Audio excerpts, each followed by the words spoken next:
انت عايزين نتكلم بالعربي ولا بالانجليزي؟ بالانجليزي اكيد. بالانجليزي لانه this is all diaspora. عشان تديها Yeah. بعدها. ماشي. All right, welcome everyone, wherever you are in the world. Good morning, good afternoon, good evening.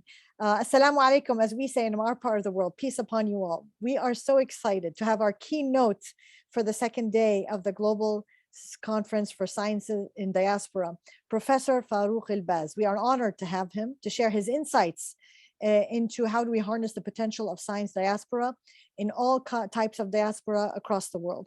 It's been a fascinating day yesterday and today, and we look forward to tomorrow. So Dr. Farouk Elbaz served from 1986 to 2020 as director of the Center for Remote Sensing at Boston University. And before that, he participated famously in the Apollo program as Secretary of Lunar Landing Site Selection and Chair of Astronaut Training in Visual Observations and Photography. Later, he established and directed the Center for Earth and Planetary Studies at the Smithsonian Institution in Washington, D.C. And he has served as science advisor to the late President Anwar Sadat in Egypt, and presently serves on the Advisory Council of President El-Sisi in Egypt. He is the recipient of Egypt's Order of Merit, First Class, and NASA's Apollo Achievement Award, and is a member of the U.S. National Academy of Engineering and the Royal Astronomical Society, African Academy of Sciences, and the Royal Moroccan Academy of Science and Technology. And I'm sure he has many more accolades. He is a mentor for us, for me, and we're very proud to have him. And we hope that this will be an inspirational moment for our listeners. And this will be recorded, so we hope that you will share it widely. And don't forget to tweet on your social channels so that we can share all the knowledge and learnings and recommendations that are going to come out of this session. Professor Farouk, the floor is yours. Thank you very, very much. Thanks to you personally and all your supporters in organizing this meeting. And what I really wanted to convey to you is, as far as I'm concerned, the most important thing that I have learned from my work with NASA. And the most important thing I have learned from my work with NASA was the way NASA was managed, the management of science and technology operation like that of NASA. And there are many lessons. And I'm going to talk about the way I saw things and the way I observed things and the way things moved, because I really think that we need to study these cases in the Middle East and change our management of science and technology, because I really think that the governments in the Middle East in general are the ones responsible for our backwardness, meaning that the government itself is the responsible entity for our backwardness in science and technology, only because they do not know what are the principles of management. So I really wish that my presentation will be distributed in any language that the local governments would understand, to see what is it that distinguishes a manager, because NASA was very beautifully managed. And that is, as far as I'm concerned, is the reason for all the success of NASA. To start with, the Soviet Union was ahead, way ahead of the USA or any other countries in space exploration. In November 1957, the Soviet Union had already sent Sputnik 1 to rotate around the Earth. No one else had any notion of having an ability to send something into space except the Soviet Union, ahead of anybody else. When NASA, when the United States of America was just beginning to think of what is the space program. Russia already had, the Soviet Union had satellites in Earth orbit. And the Americans were terrified because of that. Sputnik 1 was going around the Earth. It wasn't taking pictures. It was not doing, it was just a communication figuring out that it is communicating around the Earth in orbit. And the Americans in general, the regular Americans, the citizens, were terrified the Russians have something in space. My God, they can shoot at us. They can bomb us like, from the space. Why? And where are we? Why don't we have anything like that? So there was an amazement of how come the Soviet Union has something in space and we don't even know what is space. The president of the United States of America at the time was Dwight Eisenhower. Dwight Eisenhower asked the question, what in the hell is happening here? Where are we vis-a-vis space activities? How come the Soviet Union is way ahead of us? How come they have a satellite in space and we do not have? Give me the situation. Where is our activity in space? The answer to him was, don't worry, Mr. President.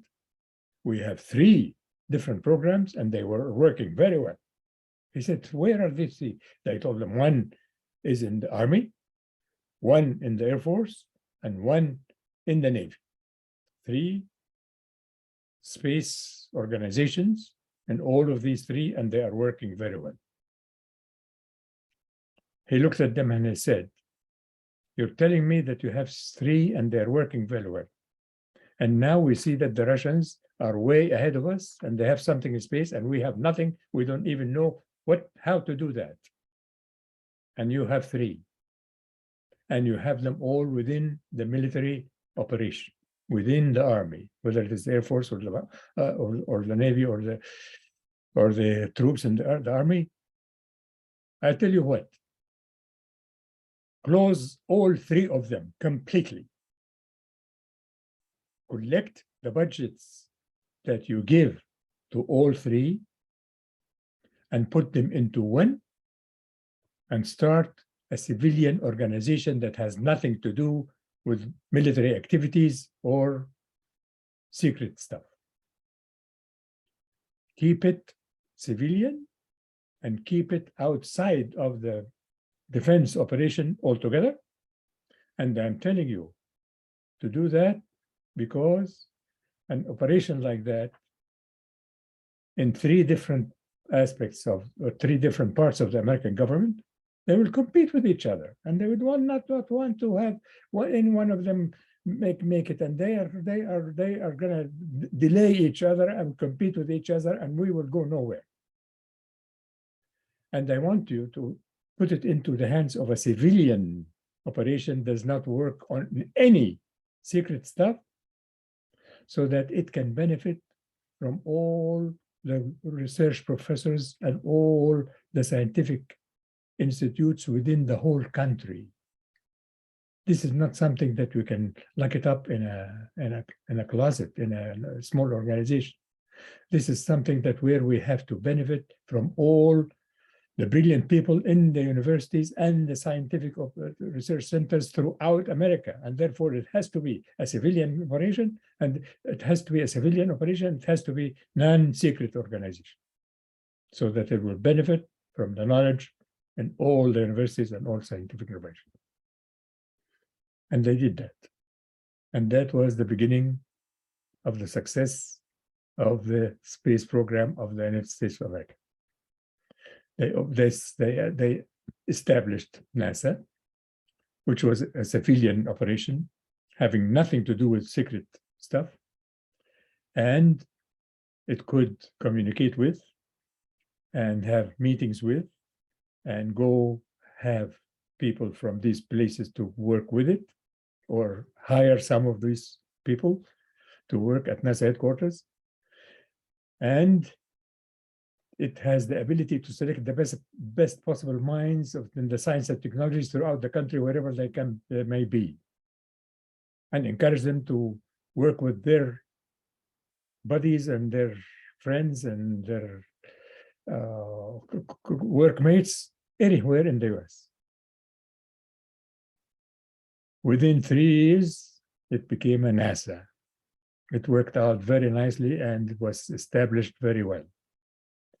Then came the next most important thing, which was assigning a date. I actually arrived to work on my PhD in the United States of America on January 1, 1960. And on that date, President John F. Kennedy began his presidency on the same date. And the new president, excuse me, usually gives a speech. It's an inaugural speech as he begins his term as president. And Kennedy said the following: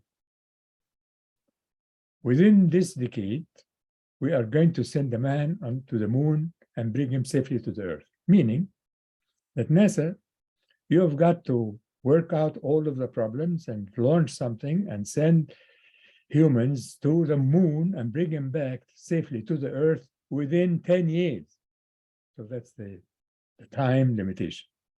And that was very good and very important, because the landing on the moon happens in 1969, July 69, within the 10 years of what President Kennedy had established. That became the official the date. You cannot go to the moon after 1970, period. It has to be before that date comes in. So one is have a civilian operation so that it can interact with all the best universities and also research centers, not within the military confines. Two, have a specific date to finish that job. Three, manage it properly. Get a management scheme, management group to run it well. And that, to me, was one of the most significant aspects of the NASA success. Because the first manager, James Webb, the man whose name is now on the best telescope ever made, the James Webb telescope, that's now taking pictures of the edges of the universe, is named after that James Webb. And James Webb was a director of a place where he spent only 1 day a week in his office to read reports and sign letters. 1 day a week. The rest of the week, he's visiting one of the NASA centers. NASA had 5 centers, one in California, one in Alabama, one anyway, 5 centers. So he will go to one of these centers in one of these 5 days of the week. He does not go to meet with the director of the center. He does not go to visit the big shots anywhere. He goes to meet with the supervisors of the work, meaning the young engineers who had, one engineer has 10 people working for him, or 6 people, or 2 people, or whatever. They're way down in the range of these centers, and he will sit with these office directors, or group directors, or heads of departments, so to speak, and says the following: if you are able to get from all of the people that work with you all what they think they are capable of doing, we're going to fail, and the Soviet Union will beat us to the moon. But if you are able to get from everyone that works for you more than what they think they are capable of doing, we'll make it, and we'll get to the moon before the Soviets. So that's your job. Your job is not to call people and smash them and talk to them about what they do and what they don't know. No, your job is to go and, you, Mr. Head of Department, your job is not to sit in your office to give orders. Your job is to go and meet with each and every one that works for you and encourage them and push them and make them feel that they can actually do more than what they think they're capable of doing. And only when each and every one that works for you is capable, if you push them hard enough, or if you encourage them hard enough, if you support them a lot, to make certain that they can get from each and every one that works for you more than what they think they are capable of doing, by your pushing, by your supporting, by that, then we'll make it to the moon and we'll beat the Soviet Union. That's management. If you go throughout the Arab world, the head of a department, Rais al-Qism, بيقعد في مكتبه and he sits in his office and he gives orders and anybody that does something that he will call him up and shout at him and whatever it is. And that is not the way.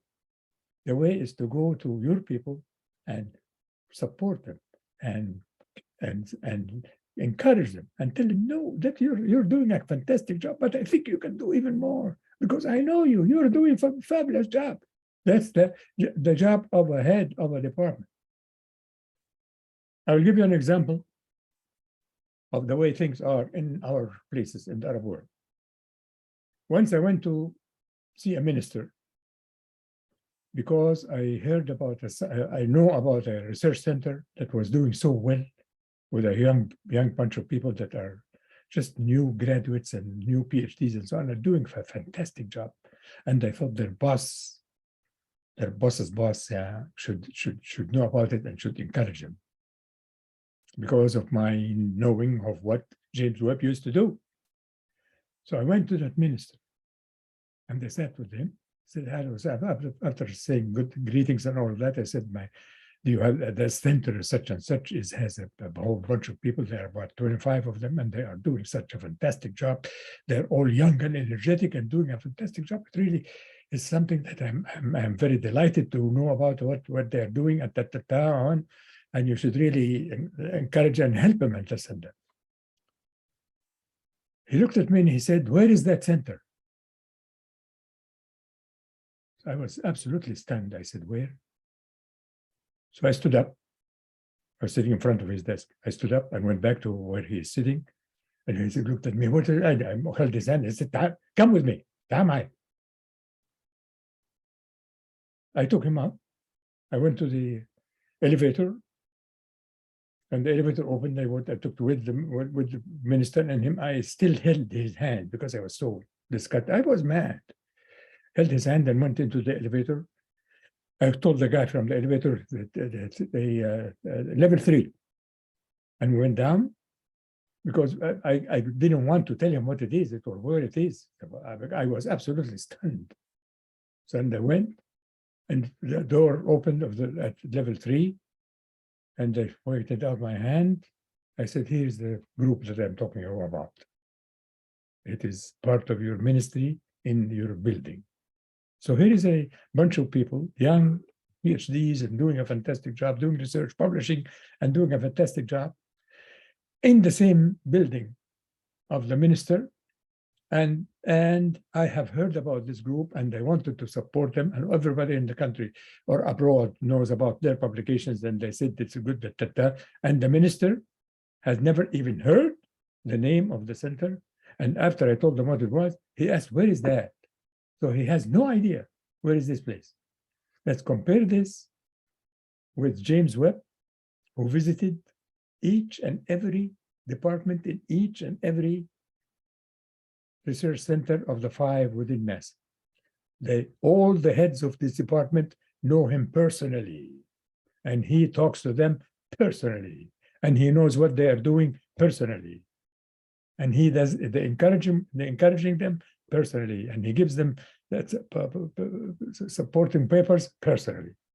That's the difference between management as we know it and management as it was done during the NASA years. You would know from things that happen there that they look at everybody exactly the same, and they recognize and salute only those who do a good job. I became supervisor within NASA headquarters of 6 people who are doing research, all PhDs, only 6 months after I joined the group, because NASA people recognize that I am the best one in the group. So therefore, I should be the group head. So I was the supervisor. I met with the group that has been looking at, supposed to be look at the potential of the selection of the landing sites. These were 36 geologists from the best of geologists in the whole US, including the ones that worked for NASA, the 17 that work for NASA. And we sat down for 4 days talking about the potential of landing sites and where would we have the first landing and why would we have that and such for 4 days. At the end of the 4 days, I was selected secretary of that committee. And I became the man that would talk to NASA headquarters people about what the geologists need, because my colleagues and my buddies realized that I'm the one that can explain this easily to all of the engineers that do not know a damn thing about geology. And therefore, I became the secretary general of that committee, the committee that selected landing sites on the surface of the moon. The six landing sites, I was the secretary of the committee that selected those. The best minds in the United States within the geological community, with some engineers and so on, and I was the secretary. Why? Because I was seen as the best one that can talk about landing sites to the NASA headquarters and to the press, and therefore it is easier for them to count on me to do the job.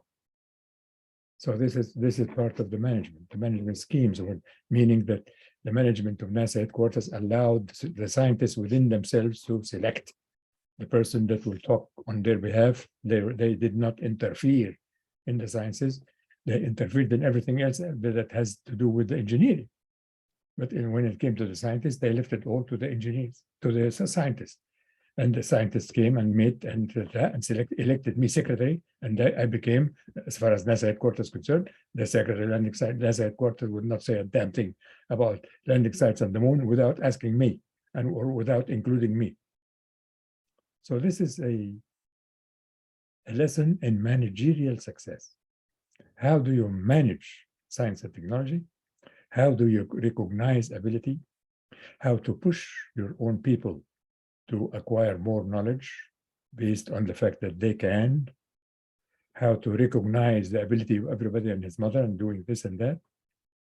And another case that the Apollo program director told me about it 3 years after we all retired, after we all left NASA, after 3 years after the Apollo program ended, and I was in a Smithsonian institution and he was doing something else, and we left NASA because we finished the job. The Apollo job was finished. So he worked on something and I worked on something, and I met him too because I liked him as a man and as an engineer, and he was an army engineer, was a first rate and was a decent man, Rocco Patron. And Rocco Patron, we went to lunch, and he said, Farouk, I want to tell you now that we're all out of it and so on, a very interesting story. I said, what? He said, the 3 top managers of the other NASA programs had 4 of them, and he was one of them. It's the Apollo program. And the other 3 of the programs came to see him. And they told him, Rocco, how can you have a guy from Egypt be responsible for the selection of landing sites? You know that Egypt is under the control of the Soviet Union. This was Nasser's time. The Soviets are all over Egypt, which was true. The Soviets were building the Aswan Dam, and they had their engineers everywhere, and they had people dealing with the groundwater in the Western Desert, and everything in Egypt was controlled by Soviet scientists of sorts. So these people told him, how can you give a guy from Egypt Egypt is under the total control of the Soviet Union, money-wise, engineering-wise, every way. But their army, everything in Egypt is now controlled by the Soviet Union, by the Russians, and the Russians are all over the place. How can you have some guy who just came from Egypt and be responsible for landing site selection? He may have been picked up specifically to louse it up, to mess up the landing sites, to assign a landing site that will kill the astronauts. What is this? What are you doing? He said, I looked at them and said, I didn't assign him to be secretary of the committee. It was his friends, his colleagues, the scientists that selected him to be their representative.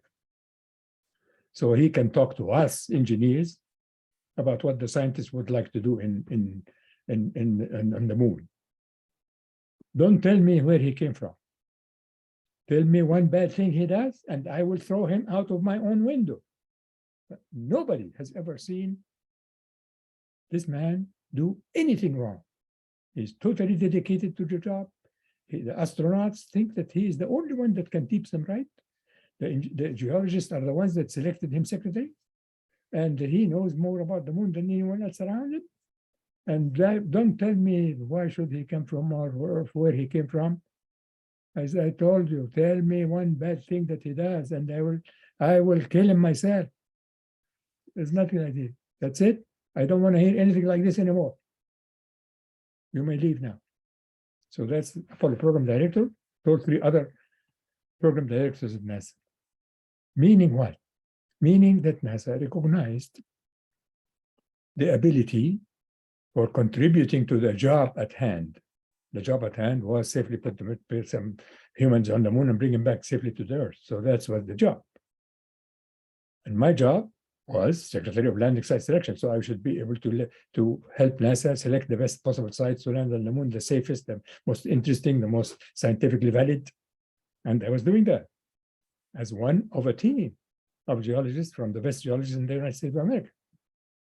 And because I proved myself to my own buddies, the geologists in the group, there were 36 people, they are the ones that elected me secretary. I mean, not NASA headquarters that did that. It was my fellow geologists that elected me secretary of their own committee. So I will be the one to talk to the engineers about what the geologists wanted. All of that tells you something about management.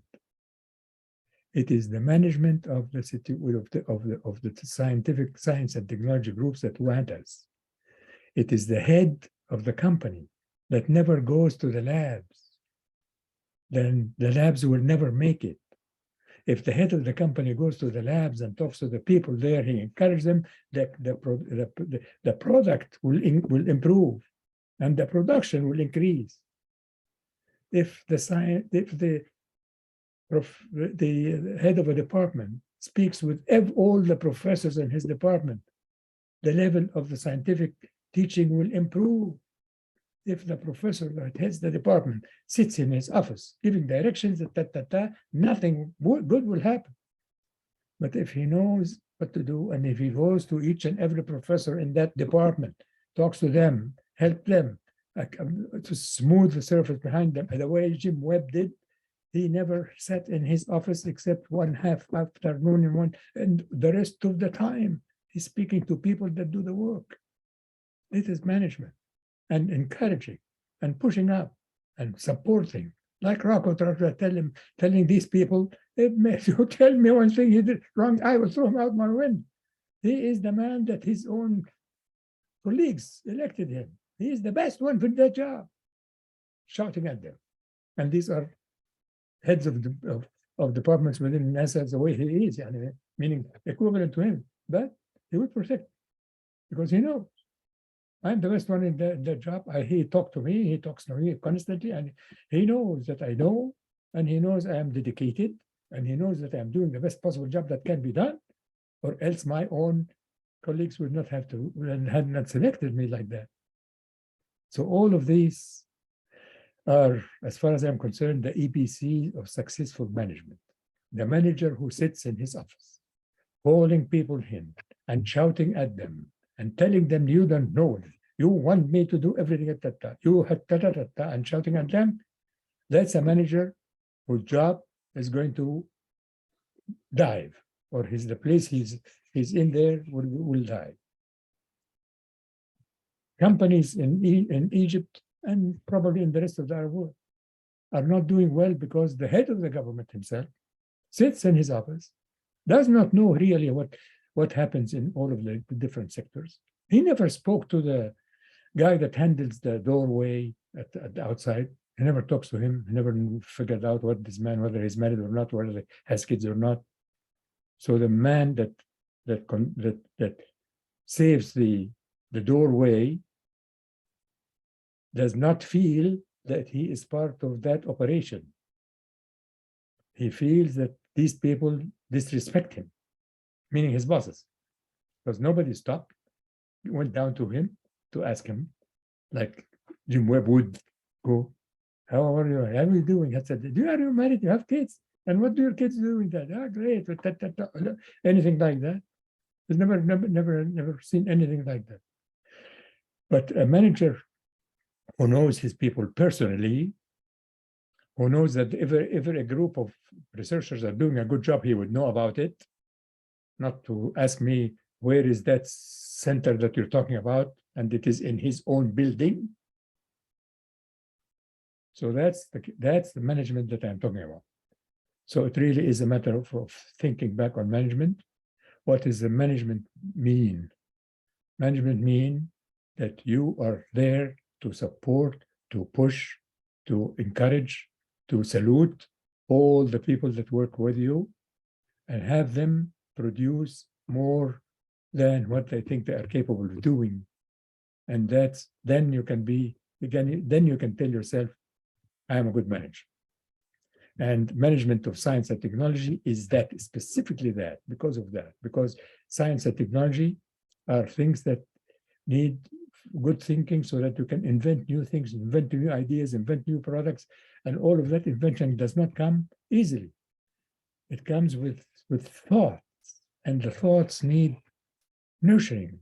And to nurture thoughts, you need people to know what is thoughts and what nurturing. To need people that hold your hand, to need people to pat you on your back, to need people to say, great job, wonderful to do that. We must change our methods of management so that we would be able to rise again the way that we were, and to uplift the Arab world from the terrible situation that we're in now, because we're now way down in the measure of nations. When I was a student in college, we used to laugh with each other and to say, hey, انت فاكرني Hindi? And today, I look at India and see what's happening there. They make their own satellites, they make their own such and such, they have 4 development corridors within the country is having such and such. And today I would look at myself and say, يا ريتني Hindi. While I was when I was in college, we used to laugh and to say, انت فاكرني Hindi? And النهارده I would say, يا ريتني Hindi. Would make a difference. So it is possible. It is doable.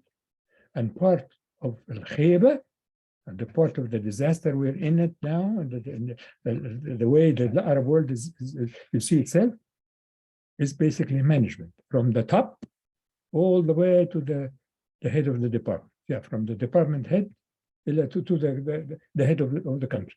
I mean, from all managerial levels are bad, are not doing the right job. They are not doing the management the way you should be. And I'm going to I just wanted to inform you all, because you can think about this and figure it out and talk about it, is, as far as I'm concerned, NASA became the rallying head for the United States of America. NASA is the reason for raising the US flag, because it was beautifully managed. All of its managers were first rate, and that was the reason for that was the first manager from the very top, James Webb, was a fantastic manager whom I've never seen any manager like him ever in the world. And he was basically responsible for the excellence of NASA that we see today, because he trained all of his people to do the management the way he thinks about it. Thank you very much.